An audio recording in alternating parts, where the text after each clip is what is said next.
black storm coming. See the lightning strike. Black people rising.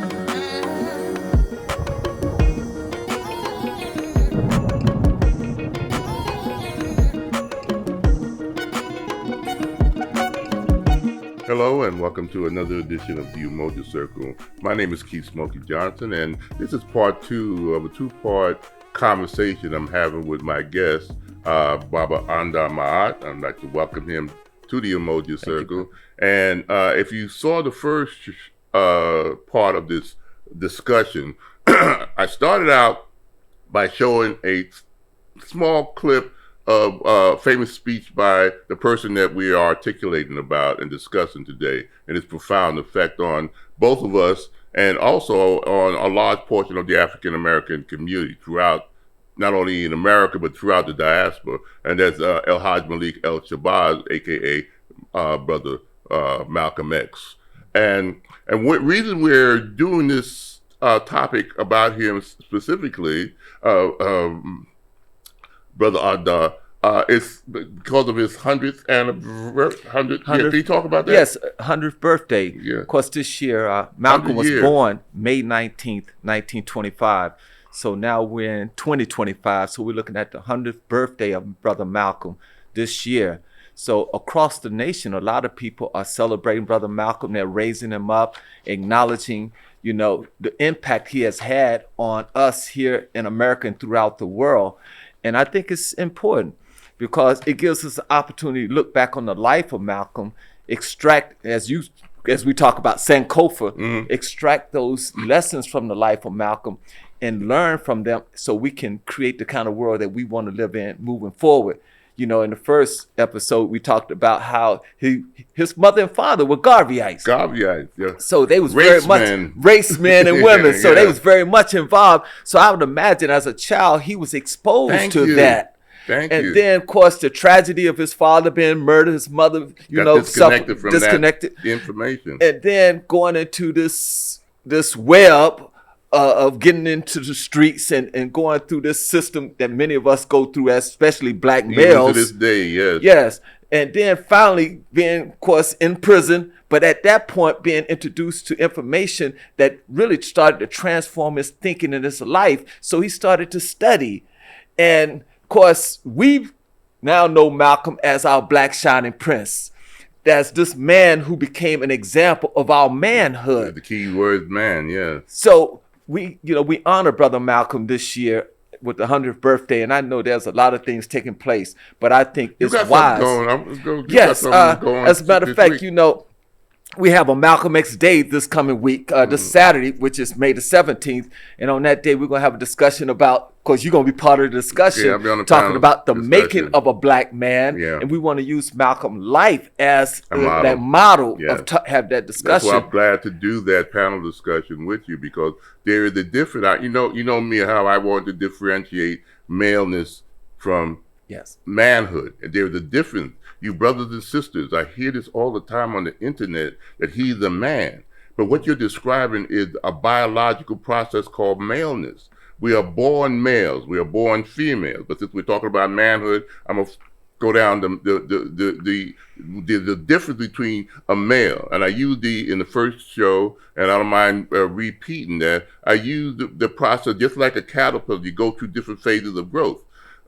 No different than us as human beings. There's a process of maleness that we are born into this world with, but there has to be a period of time where you have to transform, just like the caterpillar who is consuming before it goes into its transformation phase. A male is that creature that consumes. Needs to develop. Don't get me wrong. I'm not saying anything wrong with being the children, but there's a point where the society needs, and they have to have within that society a form of or a process of shaping the type of human being that's going to benefit the society. Yes. And in many African traditions, it's called rites of passage. We got disconnected from that when we were brought here, kidnapped, and brought into what I call this society this Western society, and this Western society established a system that was not meant to develop that male or that female, but to keep it at a level that it can control. Yeah, because instead of having a process the making of a man or a woman through a rites in our of own passage, way, we experienced the making of a slave. So that was totally against the development of us as a people, as a human being. And I think when we look at the life of Brother Malcolm, we start to see a journey in which we can get back into understanding what does it take for us to be men. And one of the things that we both realized is that Malcolm became studious. Malcolm studied. Malcolm was introduced to a teaching, an idea of philosophy that helped transform his thinking and ultimately his behavior. That was his cocoon. And the cocoon could happen anywhere. Yes. You know, it could be in one particular organization. It could be in a particular group. But a male needs that guidance. And only other men would do that. All these rites of passage systems that you see throughout the continent of Africa, which is the largest landmass on this earth, okay, and where humankind was developed. So there were millions of years or thousands, hundreds of thousands of years of processes where you develop, because each group needs to make sure that who is coming into the group will benefit the group. Yeah, because you are brought into this training. This training prepares you with knowledge and skills, how to be a man, how to be a husband, how to be a father, how to go out and build houses, how to go out and building. It's about developing the necessary skills to contribute to that society. Maleness is just about consuming. Okay, it's biological. It's where the body goes. Okay, and that's why you see and it's being propped up by this established order logic in a lot of these videos that kids are seeing, where they're defining male behavior as men. Okay, how they treat women and all that. Don't care. A male does not care about the other. So you're never going to have a male that's going to be a good husband. You're going to have a man that's going to be a good husband because he knows, based on what the society needs and what our women need, to be a man. But it got to be taught. It's not just a natural process. And I think that's the beauty in the life of Brother Malcolm. Exactly. As we talk about, because we started, when he goes into that cocoon, he's in prison, family. Exactly. But the idea is that that's where you start to see the transformation, because he's now taking in knowledge and information and wisdom. And the first thing he did was gather knowledge. And what kind of knowledge? Historical knowledge. Yes, and that's very important, because I think we had mentioned this before. One of the great quotes by Brother Malcolm is that of all of our studies, history is best qualified to reward our research, meaning that everything that we do, we should study the history of that.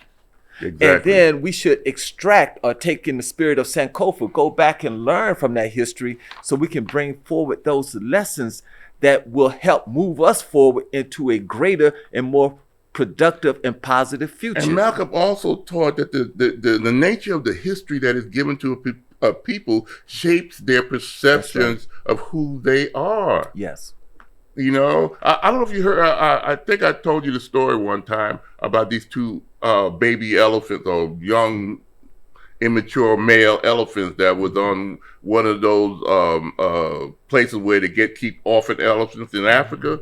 And they were like Malcolm at one point, doing what males do, just being destructive, thinking, "Oh, this look cool," tearing down trees. They were very disruptive, and the people who were there, they decided to bring in a male bull, a bull elephant, a fully grown, recruiting to a man, you know. And within weeks, those two elephants that were male were learning what it means to be an elephant.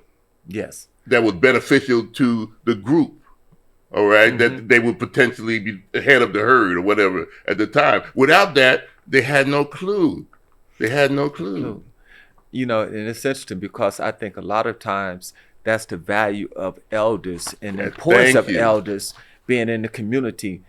And that has been part of our disconnect in this society, because we have been displaced. Our elders over here, the youth over here, the men over here, the women over here. The idea is that we have to bring it all back together. And the example you just gave, I think, is important because it shows that you have to have men showing the males how to be That's men. what happened to Malcolm in prison. Those brothers, and that's why I respect the Nation of Islam, because they cocooned him. We wouldn't have had the Malcolm that we all praise and uplift. They gave him knowledge, and then he took it from there. Yes. Once he came out of the cocoon. Because the idea, he had a father figure now, Honorable Elijah Muhammad. Yes, exactly. He had a teaching. They had a way of life. He had a support group. He had an organization to work with. They told him about his people. Yes. Not what the established order logic was. He would have been Detroit read by the established order logic, yes. which is the logic of the dominant group to justify their actions. And that's what that's the problem we're still having today. You got the system that's defining who we are, Negroes, this, that, criminals, aliens, whatever it is, but there is a logic that expressed by the people who are being oppressed. We know from our unique cultural history that this is why we have to survive in the system. But the system, in order to control us, say that's criminal. Yeah, and it's interesting because Malcolm had a saying one time. He said, they say this is hate teaching when I tell you basically the truth. Thank you. And I teach you. But who taught you to hate yourself? Who taught you to hate the color of your skin, the texture of your hair? And the idea is that what Malcolm, I think, was making a point of in many ways is that, look here, I'm teaching you out of love. And what I want to see is the best of us as a people develop. And in order for us to do that, we're going to have our history, know our history, and we're going to have to redevelop our culture as a people. So just something as simple as the word black, prior to really the transformation, speaking of Brother Malcolm, Nation of Islam, black had been cast as a evil, dismal, ugly in term. That's the connotation. Angel cake was white. Yeah, angel cake was white. Devil food cake was black. So the idea. Yes. But when you think about how that word started to transform and change, when you start talking about black as being positive, so now you got James Brown talking about I'm black and I'm proud. Black and I'm proud. Then we got word black is beautiful. And you brought up another point. People, again, I always use history to illuminate the present. Yeah. We are still having controversy about blackness, okay? Or what's a black person or whatever. Again, it's about the mind, okay? That's right. Because people don't realize that the term that we use, black, now came out of the struggles of the civil, not the civil rights, the Black Power movement of the late 60s and early 70s. And people don't realize that we understood, we're not stupid people, that not all, like I say, black folks, not all skin folks are kin folks. Yeah. And so it was a code that was used, that if I called you a black man at that time, it was to call a shibboleth. A shibboleth comes out of the Bible, which means that it was a way in which one group would identify the people that belonged to them, and the same people who dress like them and act like them. Well, you don't trust them, and that was our way. Because if I called you black, that means that there's a series of behaviors in you that benefits the black community, that shows that you will to build up the black community, that you are a black man, you're studying about your people. When we give you that monicum of blackness, if it is that what we mean, it got distorted because we don't know our history, and we think that everybody that looks like this is black. No. If I call you black, there's a reason I call you black. Otherwise, you're just an African American. So, and Clarence Thomas. And when you think about it, I think that was the impact. One of the impacts of Brother Malcolm. Thank you. Because when you started to hear him articulate the differences, and he said it with pride, black man with pride. Yes. So now you being called black, you stand up strong. Very loud. I'm black and I'm proud. Keep your head up. Yes. Your shoulders back. Because you understand that to be black is to be the original. Because now you're talking about you the original. You are the first. Then you start learning about that the first human beings came out of Africa through study. Yes. You walk with pride. You wasn't talking about, before that, we were being taught by the established order logic that we came out of some dark continent. And it wasn't until the Europeans came on over there and gave us culture, gave us this and gave us that, when the history reveals that we're the one who taught the Greeks. We're the one that the Greeks, the Romans, that this Western culture, emulates, stole from the Greeks, who in their own writing said, we got it from those black people, Ethiopians, which means burnt skin, or, all the terms that mean what they were calling us based on the melanin. Yes. So if you don't know that history, you're going to go by, that knowledge that you're given. Excuse me. But so, I think Brother Malcolm is truly an example. And, we had mentioned the idea of just the culture and the shift in culture.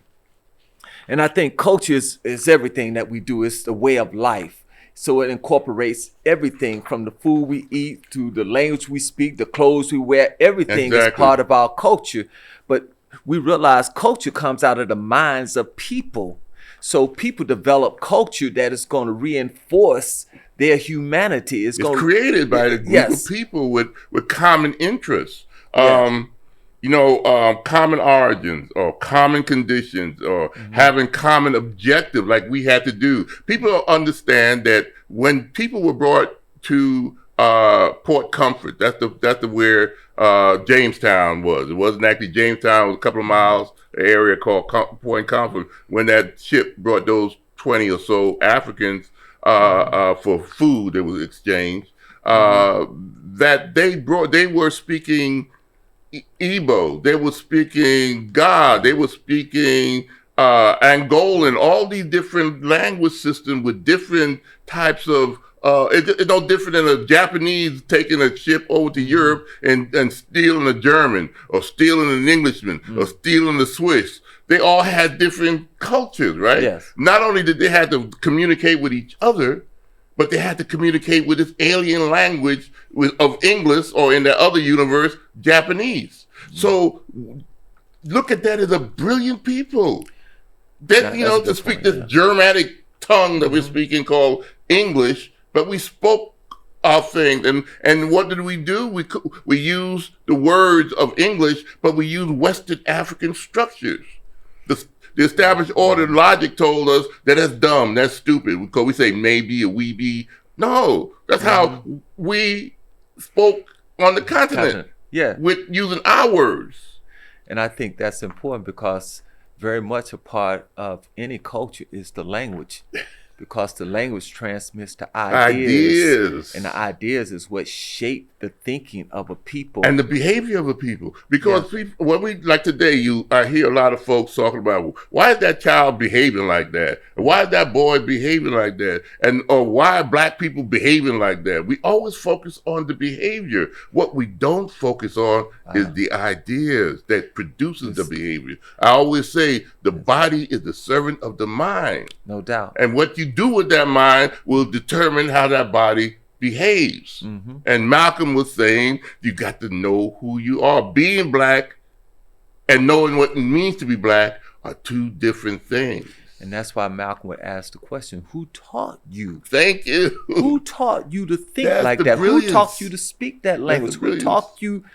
And so the idea is that if someone won't teach you right, because they're not treating you right, then you have a responsibility to teach yourself. Know thyself. You've been to Kemet, right? And I've been to Kemet, and all the tombs of all of those ancient temples where they went through the process, because all the acolytes that became the priests, I don't know what they called them at that time, but I just use the word acolyte. Those are coming from the cocoon. Again, the process of cocooning them for 20 years. They didn't write things down. They had to memorize it, train the mind before they even start to become priests. It says, know thyself. Know thyself. Know thyself.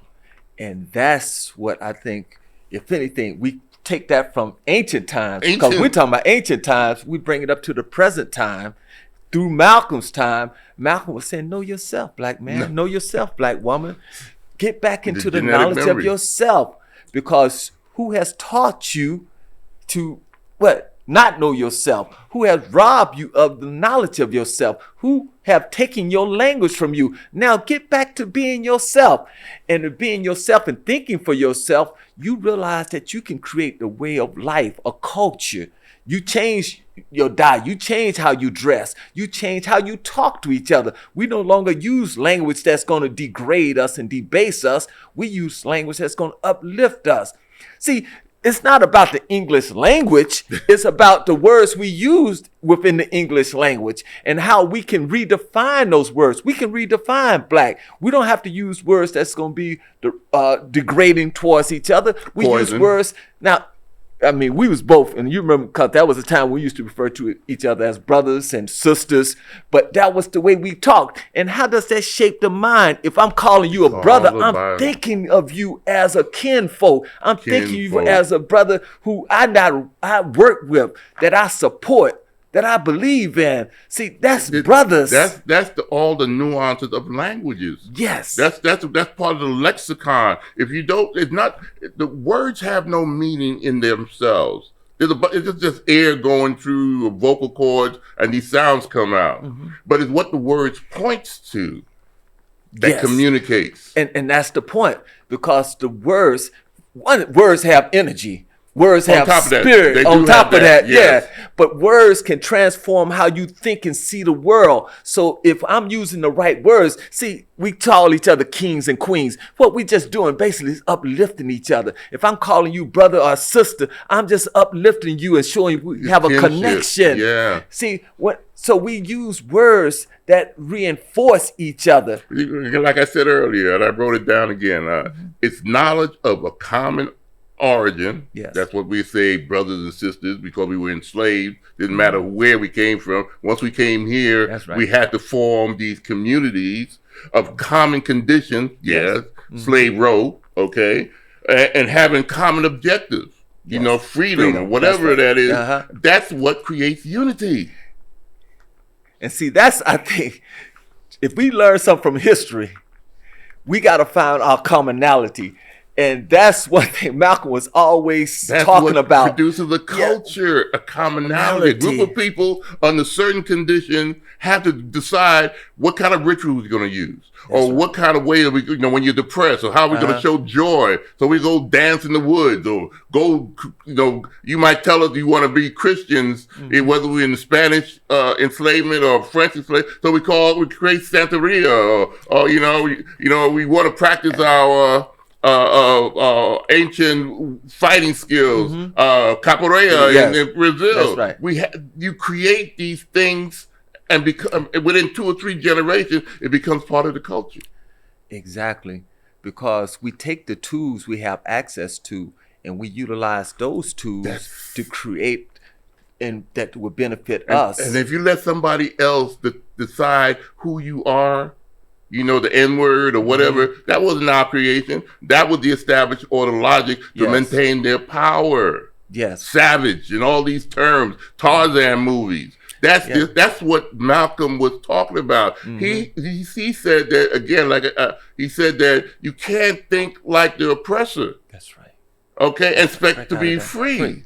You have to think in opposition of the oppressor. The oppressor wants you to step away and disconnect, and then make a decision. That's how they name ethnic groups when they went exploring Africa in the early 1900s and late 1800s, and they wrote all these books like Tarzan. Yeah, that's outside of it. But he said that you had to know yourself to be an established order logic. The oppositional logic. You got to step into that, because the oppressor don't want you to read. The oppressor don't want you to know your history. He's about maintaining his power. That's right. And in order to maintain power, I have to keep you ignorant. I have to keep you thinking very little of yourself. But you go to school. Yeah.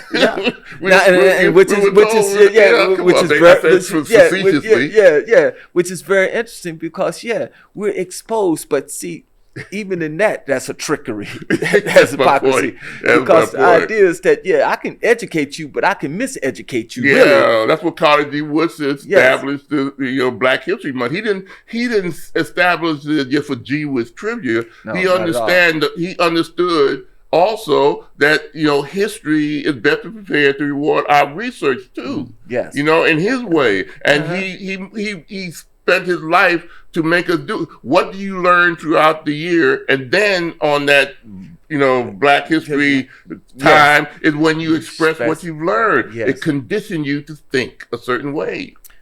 It conditions you to see yourself in history, because the other important thing about history is that if someone denies that you even have a history, it's really denying your humanity, because human beings make history, they record history. But if I say you don't have no history, that means you're not even human. And you know how you talk to your ancestors? You don't have to do any kind of dancing around religion. Read a book.